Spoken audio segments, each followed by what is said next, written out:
이 새벽 우리에게 주신 하나님 말씀은 스가랴 3장 1절에서 10절까지의 말씀입니다. 스가랴 3장 1절에서 10절입니다. 우리 하나님의 말씀을 다 함께 받들어 읽겠습니다. 대제사장 여호수아는 여호와의 천사 앞에 섰고 사탄은 그의 오른쪽에 서서 그를 대적하는 것을 여호와께서 내게 보이시니라. 여호와께서 사탄에게 이르시되 사탄아 여호와께서 너를 책망하노라. 예루살렘을 택한 여호와께서 너를 책망하노라. 이는 불에서 꺼낸 그슬린 나무가 아니냐 하실 때에 여호수아가 더러운 옷을 입고 천사 앞에 서 있는지라. 여호와께서 자기 앞에 선 자들에게 명령하사 그 더러운 옷을 벗기라 하시고 또 여호수아에게 이르시되 내가 내 죄악을 제거하여 버렸으니 내게 아름다운 옷을 입히시리라 하시기로 내가 말하되 정결한 관을 그의 머리에 씌우소서 하매 곧 정결한 관을 그 머리에 씌우며 옷을 입히고 여호와의 천사는 곁에 섰더라. 여호와의 천사가 여호수아에게 증언하여 이르되 만군의 여호와의 말씀에 내가 만일 내 도를 행하며 내 규례를 지키면 내가 내 집을 다스릴 것이요 내 뜰을 지킬 것이며 내가 또 너로 여기 섰는 자들 가운데에 왕래하게 하리라. 대제사장 여호수아야 너와 내 앞에 앉은 내 동료들은 내 말을 들을 것이니라. 이들은 예표의 사람들이라. 내가 내 종 싹을 나게 하리라. 만군의 여호와가 말하노라. 내가 너 여호수아 앞에 세운 돌을 보라. 한 돌에 7 눈이 있느니라. 내가 거기에 새길 것을 새기며 이 땅의 죄악을 하루에 제거하리라. 만군의 여호와가 말하노라. 그날에 너희가 각각 포도나무와 무화과 나무 아래로 서로 초대하리라 하셨느니라. 아멘.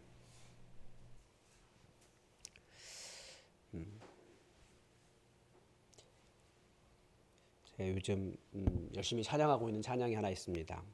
항상 찬양을 할 때 찬양이 왜 예배가 왜 저항인지를 알게 되는 것 같습니다. 찬양을 하면서 최근에 이제 부르고 있는 찬양은 주의 자녀로 산다는 것은이라는 찬양입니다. 이 가사에 보면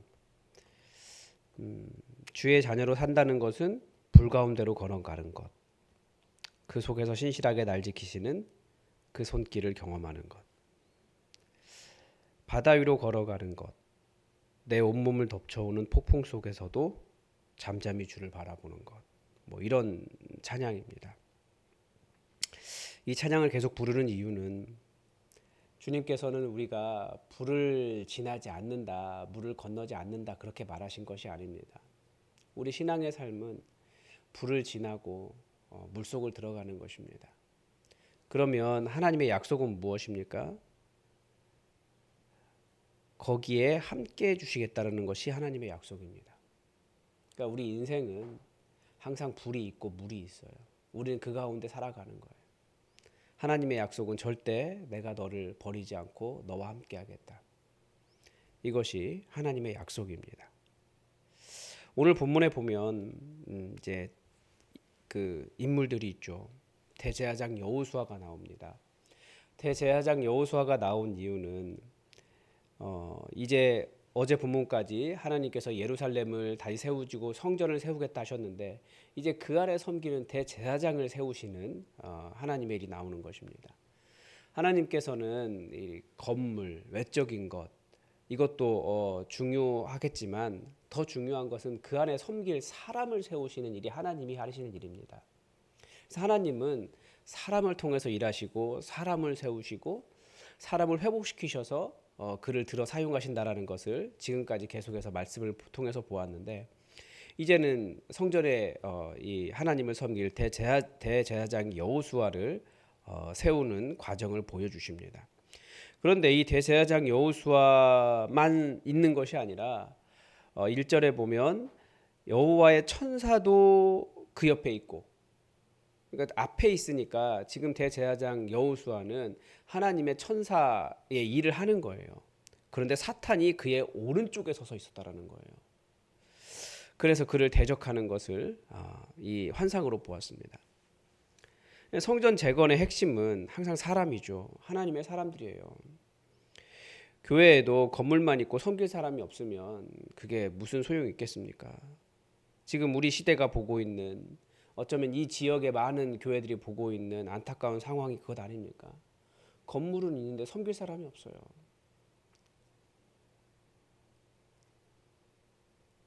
그런데 문제는 그렇게 하나님의 사람이 하나님의 일을 하려고 서려고 해도 사탄이 그 오른쪽에 서서 아주 능력 있게 참소하고 있는 것을 보게 되는 거죠. 그런데 하나님께서 뭐 하십니까? 보통은 사탄이 참소한다라는 얘기는 여호수아에게 그런 참소를 당할 만한 흠이 있다라는 거예요. 그런데 하나님은 여호수아를 책망하신 것이 아니라 사탄을 책망하세요. 사탄아, 내가 너를 책망하노라. 예루살렘을 택한 여호와께서 너를 책망하노라.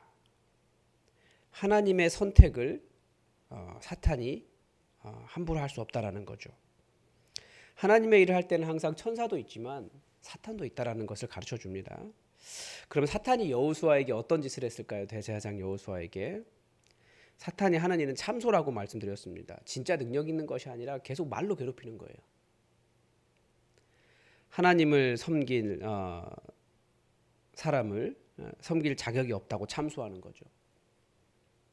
우리는 그것을, 말씀은 그것을 하나님의 일을 대적하는 것이다, 이렇게 말하고 있습니다. 그 첫 번째가 무엇이었냐면 가장 결정적인 문제가 옷이 더럽다는 거예요. 그래서 대제사장으로서 옷이 더럽기 때문에 대제사장으로서 그 일을 감당하기가 어렵겠다, 그런 거죠. 이해가 되는 부분이 있습니다. 왜냐하면 그의 할아버지는 바벨론 침공 때 느부갓네살에 의해서 죽임당한 사람입니다. 왜 죽임당했겠습니까? 그 나라를 그 모양으로 만든 사람이, 그 원흉 중에 한 사람이 그의 할아버지다, 이런 비난을 받는 거예요. 그리고 이 사람은 이스라엘에서 태어난 사람이 아니라 바벨론 땅에서 태어난 사람입니다. 그래서 과연 귀한 공동체를 이끌 만한 자격이 있느냐, 그런 자격 시비에 계속 시달려야 했습니다. 그러니까 부정한 제사장이라고 하는 오명이 있는 거죠. 다른 게 사탄이 아니라는 거예요. 하나님께서 세우셨는데 비난하고 비하하면서 너 하나님의 일 할 수 있는 사람 아니야 라고 말하는 게 사탄이 하는 일이라는 거예요. 그런데 말씀은 주의 자녀들이 하나님의 일 하려고 해도 계속해서 그런 사탄의 참소가 일어난다라고 하는 것을 가르쳐 줍니다. 사탄의 목적이 뭐겠습니까? 하나님께서 부르셨다라고 하는 것을, 그 부르심을 흔들리게 하고 낙심하게 하고 절망하게 하고 분열하게 하고 뭐 그렇게 하는 것이 사탄 일입니다. 그래서 교회는 죄가 아닌 이상 누가 뭐 하겠다면 잘 되도록 도와주는 곳이 교회입니다.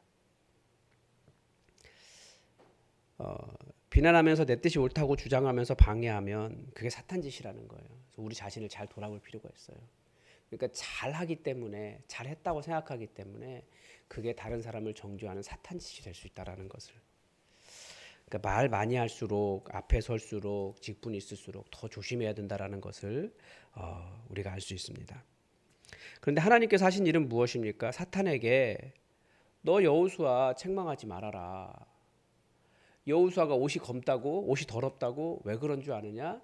여호수아가 불을 통과했기 때문에 그의 옷이 더러운 것이다. 같은 일을 보더라도 다르게 볼 수 있는 거예요. 사탄은 옷이 더럽다고 비난하지만 하나님은 그 사람이 하나님의 불을 통과했기 때문에, 하나님과 함께 그 불을 통과했기 때문에 그의 옷이 더러운 거야 라고 말씀하시면서 그에게 죄를 다 용서해 주시고 씻어 주시고 새 옷을 입히시는 분이 하나님이십니다. 그러니까 우리 안에도 사탄의 참소가 있어요. 왜 그밖에 안 되냐? 혹은 다른 사람을 통해서 사탄의 참소가 들어올 수 있습니다. 너의 옷이 더럽다. 그런데 그런 모든 과정이 부족함과 불만으로 보이겠지만 하나님은 오히려 그가 불을 통과했기 때문에 더 정결하게 하나님의 일을 할 수 있는 사람이다라고 선언해 주셨고 그의 옷을 갈아입혀 주어라, 이렇게 해주시는 분이십니다. 근데 여기서 이제 선지자의 역할이 나와요. 지금까지 선지자의 역할은 별로 없습니다.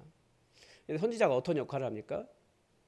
그 여호수아에게 정결한 관을 씌워 주십시오, 이렇게 하나님께 요청합니다. 하나님께서 계속해서, 하나님은 그 뭐라고 할까요? 연약한 자, 부족한 사람들, 이런 사람들을 향해서 중보하는, 사랑으로 중보하는 말을 듣고 하나님의 일을 이루십니다.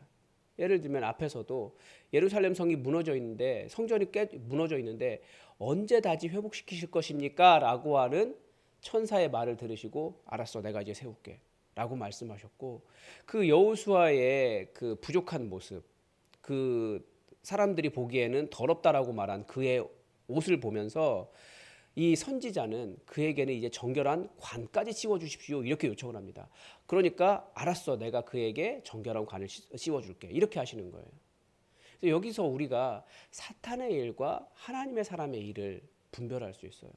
사탄의 일을 하는 사람들은 계속 정죄합니다. 너 부족하고 문제가 있고 너는 일 감당할 수 없고 너는 왜 그 모양이냐, 비하하고 비난하고, 이게 사탄의 일을 하는 사람의 일이고, 하나님의 일을 하는 사람은 그 사람 그렇게 어려운 사람이지만 하나님 그의 옷을 벗기시고 그에게 정결한 관을 씌워 주십시오. 이게 중보자의 일이고 이게 하나님의 일을 하는 사람들이는 거예요. 내가 씌워주자고 하면 하나님께서 씌워주시는 거예요. 그게 중보자의 자세인 거죠. 여호수아가 정말 힘들었나 봐요. 하나님의 사람으로 인정받지도 못하고. 그런데 그런 모든 과정이 불을 통과하는 중이었다. 하나님은 말씀해 주십니다. 그래서 까맣게 그슬린 거죠. 근데 하나님은 그렇게 까맣게 그을린 사람을 사용하시는 거예요. 그래서 주의 자녀에게 있는 은혜는 불이 아니라 임마누엘이라고 하는 것입니다. 불을 통과하며 고난 당해서 옷이 까매질 수도 있지만, 그래서 속이 시커멓게 타들어갈 수도 있지만, 우리 하나님은 항상 그와 함께 해주시고 또 주변에 그렇게 중보하고 도와주는 사람 붙여주셔서 정결한 관을 씌우시고 사탄의 참소를 이길 수 있도록 해주시는 분이 하나님이십니다. 그런데 이제 6절부터 10절까지는 이게 예수님에 대한 예언이라고 볼 수 있습니다. 예표의 사람이라 라는 말씀을 하시면서 이 부분이 어떤 다른 일을 보여주고 미리 예언해서 보여주는 일이라고 하시는데, 그 백성의 죄악을 하루아침에 다 없애주시는, 제거하겠다라고 하는 말씀을 하십니다. 그러니까 이 일을 하신 분이 예수님이잖아요. 그러니까 이름이 여호수아, 예수 같은 말이거든요. 그래서 예수님을 통해서 결국은 이런 모든 일이 이루어질 것이다라고 말씀하시는데, 우리가 예수님을 볼 때도 그래요.